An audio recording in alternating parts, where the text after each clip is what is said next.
Mais c'est sûr que la première journée d'école a été très intense parce que quand je suis rentrée dans les couloirs, les classes, avec le bruit, tout ça, j'étais habituée, avec l'école par correspondance, à avoir un certain calme, à avoir une belle concentration dans un silence, des fois parfait. Donc, quand je suis arrivée à l'école, ça, j'ai dû travailler, j'ai dû essayer de prendre ma concentration à l'intérieur de moi, sans en avoir besoin nécessairement à l'extérieur. Donc ça a été un beau travail, mais je me suis adaptée assez facilement parce que j'aime beaucoup apprendre, j'aime beaucoup l'école. Puis les travails d'équipe, j'avais jamais fait ça. J'avais toujours été autonome, j'avais travaillé par moi-même. Donc ça a été une belle découverte pour moi. Ensuite, j'ai appris que lors de la remise des mentions spéciales à ton école, tu avais reçu le plus de prix et de mentions qui était possible de recevoir. La question que je me posais, c'est est-ce que tu crois que ton travail avec la spiritualité, ça t'a aidé, en quelque sorte, à te démarquer autant dans cette école-là? C'est sûr que quand on aime quelque chose, on a toujours plus de facilité.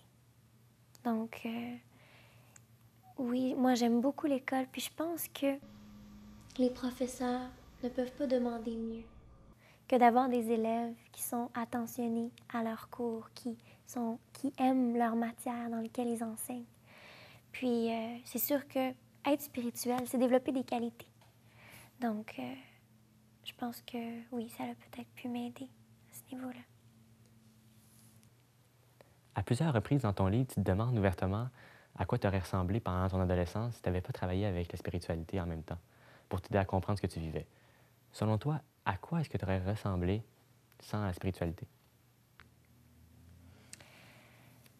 J'aurais sûrement été très imposante avec mes idées.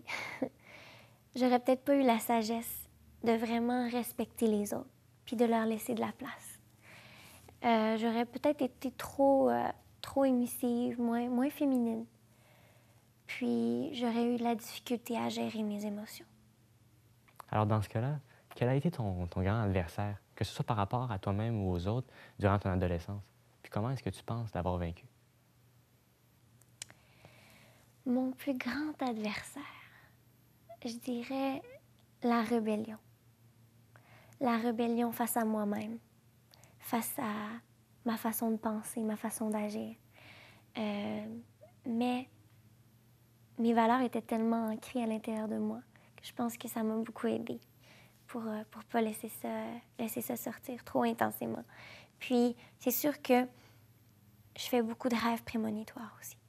Et puis, ça m'a beaucoup aidée parce que je voyais en rêve quelles pouvaient être les conséquences de mes actions si j'allais dans la mauvaise direction. Maintenant, comment est-ce que tu vois ton futur proche? Parce qu'il y a des grands choix qui s'offrent à toi, de carrière, de vie. En quoi est-ce que tu vas étudier et quelle carrière est-ce que tu penses faire? C'est sûr que je voudrais continuer dans le monde de l'écriture. Donc, après mon secondaire 5, j'aimerais ça aller au cégep. Et puis, je pourrais aller en arts et lettres et puis en option langue. Donc, option langue parce que j'aime beaucoup les voyages. Et puis, j'ai rapidement compris que les langues étaient très nécessaires pour les voyages. Puis, il y a une langue qui m'intéresse particulièrement, c'est le mandarin. J'ai, depuis que je suis toute petite, cette attirance-là vers une culture orientale, vers les pays de l'Asie, tout ça. C'est quelque chose qui m'attire énormément. Et puis, le mandarin, c'est la langue la plus parlée au monde. À mon avis, plus tard, c'est une langue qui va être aussi très importante. Et puis, je me vois très bien traduire mes livres en mandarin, puis aider les gens aussi à mieux se comprendre là-bas.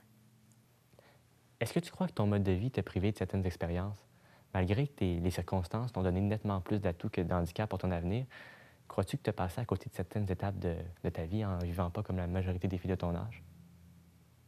Où il y a des avantages, il y a toujours un peu d'inconvénients. Mais j'ai pas l'impression d'avoir été privée de quelque chose ou d'avoir sauté des étapes. J'ai juste l'impression de les avoir vécues de façon différente. Puis je pense que c'est une expérience de vie qui peut n'être que bénéfique, à mon avis, pour moi, oui. Qu'est-ce que tu crois qui rend l'adolescence aussi difficile à vivre pour les humains? Quand j'imagine l'adolescence, euh, je m'imagine comme sur un chemin, avec trois voies différentes. Une qui mène au vrai bonheur, une qui mène au bonheur un peu superficiel et une autre qui mène à des difficultés. C'est quoi pour moi le bonheur superficiel? Je pense que c'est le simple fait d'avoir des ambitions axées que sur la matière sans prendre en considération nos valeurs. Donc, c'est sûr qu'un être peut avoir 3 villas à travers le monde, des immenses voitures, des gros bateaux, mais s'il n'est pas bien à l'intérieur de lui-même, il ne pourra jamais être bien, n'importe où il est dans le monde, qu'il soit dans sa plus belle voiture ou dans son plus gros bateau. Donc, ça me fait penser à une chanson que j'aime beaucoup, puis ça parle un petit peu du bonheur superficiel. Puis dans cette chanson-là, ça dit « L'essentiel, c'est d'être aimé, contrairement à tout ce qu'on peut raconter.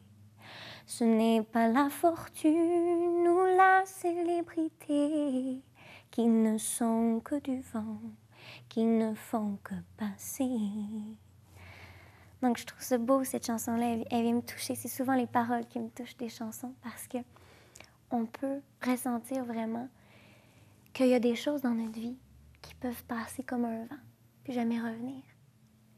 Puis si on est bien à l'intérieur de nous, on peut être stable là-dedans. Si on a des belles valeurs, on peut bien le vivre.